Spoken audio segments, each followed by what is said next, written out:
नमस्ते, आप सभी का स्वागत है मेरे इस चैनल में चिराग एस्ट्रोलॉजी। और हम बात कर रहे हैं एक ऐसे योग की जो कि चल रहा है ट्रांजिट में, और उसका मैंने कन्या तक का वीडियो दिया है। आपने अगर नहीं देखा है, आपका कन्या राशि या लग्न है तो ज़रूर देखिएगा। और तुला से लेके मीन तक की हम बात करेंगे। बहुत ज़रूरी अहम है और इसको समझना ज़रूरी है आपके पर्सनल लाइफ में, आपके जीवन में हर जगह पर ये इम्पेक्ट कर सकता है। सो यहाँ पर देखिए, तुला वालों के लिए हम बात जिसकी कर रहे हैं वो ये है कि शुक्र वो 28 दिसंबर तक बिल्कुल मंगल के सामने ट्रांजिट कर रहे हैं। तो मंगल शुक्र का कॉम्बिनेशन और मंगल पर राहु की दृष्टि जो पड़ रही है, वो ये सारे कॉम्बिनेशन जो है वो एक प्रेम का योग कर रहे हैं, एक अफेयर का योग कर रहे हैं। एक्स्ट्रा मैरिटल अफेयर भी हो सकता है उसमें, किसी भी रूप में आप किसी से रिलेशनशिप में आ सकते हैं। तो वो रिलेशनशिप कैसा रहेगा, उसका इम्पैक्ट क्या रहेगा, वो हम समझने की कोशिश कर रहे हैं। उसमें आपको क्या ध्यान रखना है, क्या चीज़ें हो सकती है। सो तुला वालों के लिए ये आपके जो स्थान है वो कर्म स्थान में मंगल नीच राशि में बैठा है, बिल्कुल सामने चतुर्थ भाव में आपका शुक्र है, और वो मकर में है मंगल की उच्च राशि में। और आपका राहु जो है वो छठे भाव पर से बैठकर वहाँ से दृष्टि कर रहा है मंगल पर।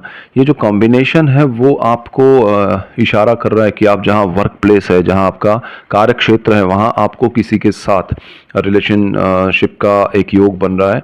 और वो हो सकता है कि आपके पर्सनल चार्ट के ग्रह स्ट्रांग रहे, अच्छे रहें, तो वो रिलेशनशिप अच्छा हो सकता है। या फिर अगर वो ग्रह भी अच्छे नहीं रहे, दशाएं अच्छी नहीं रही, तो वो रिलेशनशिप यहाँ से एक तरह से बेस शुरू होगा और फिर वो आगे कितना क्या इफेक्ट देगा। लेकिन ये योग अच्छा नहीं है, क्योंकि यहाँ शुक्र राहु मंगल है, तो वो कॉम्बिनेशन जो बन रहा है वो सही नहीं है। तो आपको वो ध्यान रखना है कि ये योग आपके जीवन में नॉर्मली नेगेटिव इम्पैक्ट कर सकता है। और जिनका एक्स्ट्रा मैरिटल अफेयर का योग है अपने पर्सनल चार्ट में, और ये भी योग ऐसा है जिसमें ये संभावना ज़्यादा है, तो आपको उससे बचना चाहिए। वो आपको बदनामी दे सकता है, आपके जो भी आपका शादीशुदा जीवन है उसमें प्रॉब्लम्स क्रिएट कर सकता है। सो तुला वालों के लिए ये इंपॉर्टेंट पॉइंट है। इसके बाद आपका जो वर्क प्लेस है उसमें भी प्रॉब्लम क्रिएट हो सकते हैं, वहाँ भी आपको थोड़ा ध्यान रखना चाहिए। इसके बाद आपका जो वृश्चिक लग्न और राशि है, उनके लिए अगर बात करें तो वृश्चिक वालों के लिए बहुत इंपॉर्टेंट है। थर्ड हाउस में शुक्र है, आपके भाग्य में मंगल नीच राशि में, और राहु आपके पंचम भाव में। अब राहु का पंचम भाव में बैठना इज़ वेरी इंपॉर्टेंट, क्योंकि पंचम भाव जो है वो प्रेम का है। और प्रेम के मामले में राहु आपको ऐसे अनएक्सपेक्टेड एरिया में या सिचुएशन में ले जाएंगे जहां पर आप अननोन व्यक्ति से कनेक्ट होंगे, जिसके बारे में आप कुछ नहीं जानते हैं। और वो कनेक्शन, वो बॉन्डिंग आपको किस दिशा में ले जाएगा, वो आपका पर्सनल चार्ट भी तय करेगा, और आपकी दशाएं भी, और आपका ये गोचर का ट्रांजिट भी। तो यहाँ ये ज़्यादा सही दिशा नहीं होगी। आपका ज़्यादातर जो रिलेशन बनेगा वो आपको स्ट्रेस देगा। तो शुक्र मंगल राहु से आपका जो योग बन रहा है वृश्चिक राशि और लग्न वालों, वो सही नहीं है, क्योंकि आपका तो लग्नेश ही मंगल है और राहु पंचम भाव में है। आप स्ट्रेस में आएंगे जीवन में इससे, तो वो थोड़ा आप अवॉइड करें। ऐसी सिचुएशन क्रिएट हो तो अपने आप को संभालने के लिए जो भी आप पूजा पाठ या अपना मेडिटेशन करें। और अपना समय है 28 दिसंबर तक का, और शुक्र एक बार ट्रांजिट कर जाएंगे तो ये योग काफ़ी हद तक बहुत कम हो जाएगा। लेकिन फिर भी आपको ज़्यादा संभालना पड़ेगा, क्योंकि मंगल और राहु का कॉम्बिनेशन चलता रहेगा। सो यहाँ आपको ध्यान देना चाहिए। और ये योग जो है वो, अगर आप स्टूडेंट हैं तो खास ध्यान दीजिएगा। डेफिनेटली आपके लिए ये योग बहुत स्ट्रांग है आपकी पढ़ाई की जगह। या फिर आप टीचर है, प्रोफेसर है, तो आपके उस एरिया में जहाँ आप पढ़ाते हैं या जॉब करते हैं, वहाँ पर ज़्यादा इसका इफेक्ट रहेगा। कोई सडनली आपको अननोन जगह पर, अननोन प्लेस पर भाग्य से कोई मिल जाए, जो कि आपको तब भाग्य लगेगा, आगे चल के जब स्ट्रेस होगा तो दुर्भाग्य लगेगा। तो ये रिलेशनशिप उतना स्ट्रांग पॉजिटिव नहीं है। आप जहाँ साहस पराक्रम करने जा रहे हैं वहाँ भी ये योग बन सकता है, यहाँ ये स्थिति बन सकती है। सो बी क्लियर। दूसरा, आपको यहाँ पर नाम से ज़्यादा, मतलब आप जितना छुपाना चाहेंगे, एक्स्ट्रा मैरिटल अफेयर्स के अगर यहाँ पर पॉइंट्स कहें तो वृश्चिक वालों के लिए ज़्यादा स्ट्रांग है और ज़्यादा नेगेटिव है। सो बहुत केयरफुल रहिएगा। इसके बाद हम सजिटेरियस की बात करें धनु राशि और लग्न के लिए, तो धनु वालों के लिए ये स्थिति जो है उनके सेकंड हाउस में शुक्र है, बिल्कुल सामने अष्टम भाव में उनका मंगल है और राहु चतुर्थ भाव में है।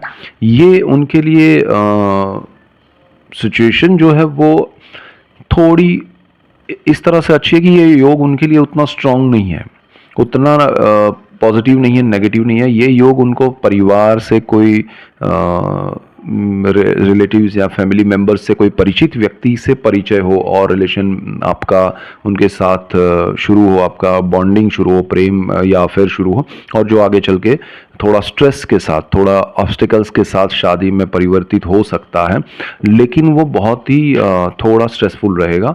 तो थोड़ा ध्यान देना है, ये इतना आसान नहीं होगा जितना आप समझेंगे। और आपको सुख आपका उनकी वजह से आप अपना घर बार छोड़ के जा सकते हैं दूसरी जगह पर, दूसरे शहर में, दूसरे स्टेट में, दूसरे कंट्री में आप शिफ्टिंग करेंगे, वो सारा स्ट्रेस भी आपको झेलना पड़ेगा। और बहुत अच्छा आपके पॉजिटिव ग्रह रहे पर्सनल चार्ट में, तो ये सिचुएशन फिर भी आपको फेवरेबल होगी। अदरवाइज आप सारा सब कुछ छोड़ के जाएंगे, आपके लिए फिर आगे चल के वो रिजल्ट्स नहीं मिले जो आपने चाहा है, तो वो नेगेटिव इम्पैक्ट करेंगे, आपका मॉरल डाउन होगा, परिवार से रिलेशन थोड़े कटु हो जाएंगे, थोड़े नेगेटिव हो जाएंगे। सो थोड़ा ध्यान दीजिएगा इस मामले में, और आपके सुख चैन को थोड़ा नेगेटिव इफेक्ट हो सकता है। ये अच्छा योग मेरे हिसाब से नहीं है, सो बी क्लियर। और एक्स्ट्रा मैरिटल अफेयर्स के मामले में तो थोड़ा ज़्यादा ध्यान दीजिएगा सजिटेरियस वाले, तो वो ज़्यादा बेटर रहेगा। आपके बाद अगर हम बात करें तो मकर लग्न और राशि के लिए बात करेंगे। मकर वालों के देखिए लग्न में ही शुक्र है, मंगल की वहाँ उच्च दृष्टि है, सामने 7th हाउस है जो शादी का है, वहाँ पर मंगल है, नीच राशि में है, और राहु आपके तीसरे भाव में। तो ये जो स्थिति है वो आपके लिए सही नहीं है। आपको यहाँ पर आपका शुक्र जो है वो अलग ही दुनिया में ले जाएगा। आपकी शादी हो चुकी है या नहीं, आपका एक अफेयर चल रहा है और दूसरा शुरू हो, ऐसा भी हो सकता है। सो आपका मॉरल जो है वो डिफरेंट कंडीशन में चल रहा है, डिफरेंट मोड पे चल रहा है। सो बी केयरफुल कि ये आपके जीवन में अच्छी पार्टनरशिप नहीं देगा, और जो अच्छी है उसको ब्रेक करके कहीं और ना जोड़ दे आपको, और वो फिर आपको दुखदायक बने। सो ये भी रखिएगा ध्यान। और अगर आपका शादी हो चुका है और रिलेशनशिप शुरू हो रहा है, सो ये आपके लिए समय सही नहीं है। तो यहाँ पर ये शुक्र मंगल राहु का कॉम्बिनेशन आपके रिश्ते जो है जुड़े हुए उसको ब्रेक करके नया रिश्ता देगा।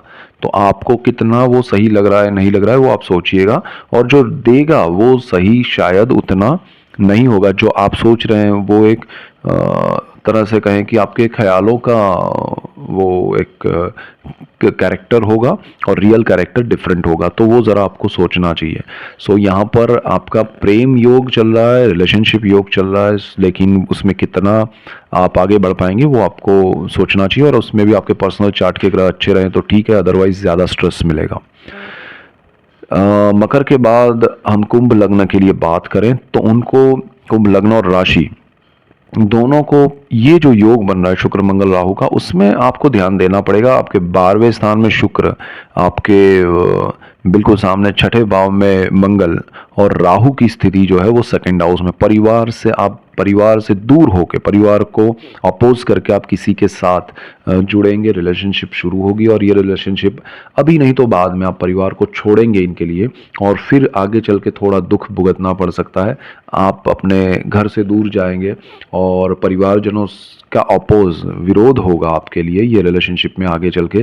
सो थोड़ा क्लियर रहिएगा, चाहे आपका कोई अफेयर नहीं चल रहा है, चाहे आपका रिलेशनशिप चल रहा है, चाहे आपका एंगेजमेंट हुआ है, चाहे आपकी शादी हुई है, हर स्थिति में ये स्थिति जो है वो आपके पुराने जितने भी रिश्ते होंगे वो तोड़कर आपको आइसोलेट कर देगी, आपको अकेला करके फिर ये रिलेशन को आगे बढ़ाने की आप कोशिश करेंगे और उसमें आप दुखी होंगे।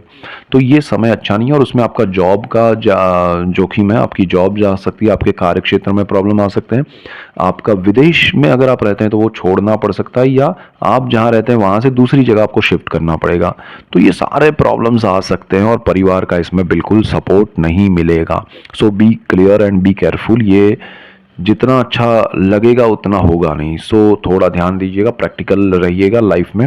ये समय है बहुत संभालने जैसा, और दिसंबर 28 तक तो ज़्यादा।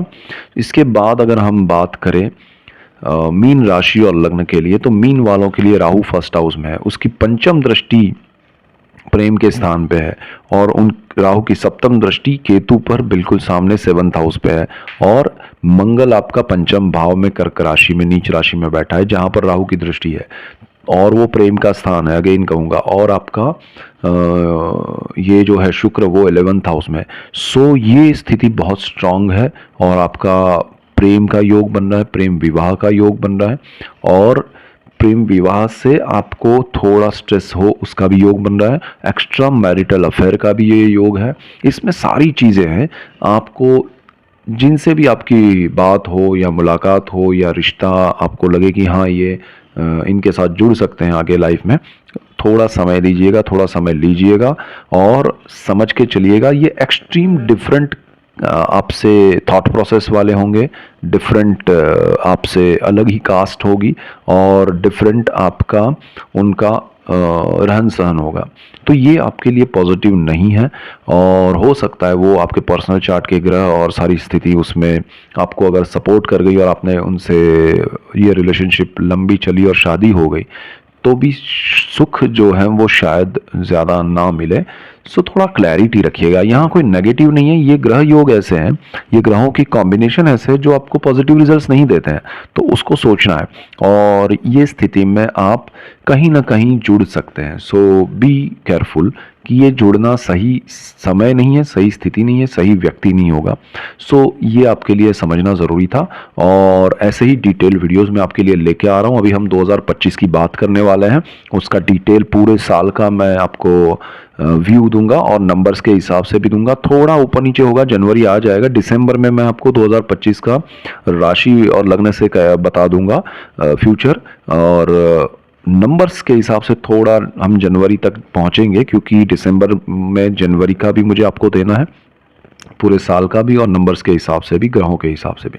सो बहुत सारी चीज़ें हैं, और बाद में फिर शनि स्थान परिवर्तन करेंगे, गुरु वक्री से मार्गी, बहुत सारी चीज़ें हैं, तो डिटेल में हम बात करते रहेंगे, थोड़ा ऊपर नीचे टाइम हो बट आपको उससे लाभ ही होगा। इसीलिए आपको मेरा चैनल चिराग एस्ट्रोलॉजी लाइक करना है, शेयर करना है, सब्सक्राइब करना है, बेल आइकन जरूर दबाएं, आप सबको लाभ होगा, और आप सबको लाभ होगा तो मुझे खुशी होगी। So that's it for today, keep watching Chirag astrology, thank you for watching, God bless you and goodbye, thank you.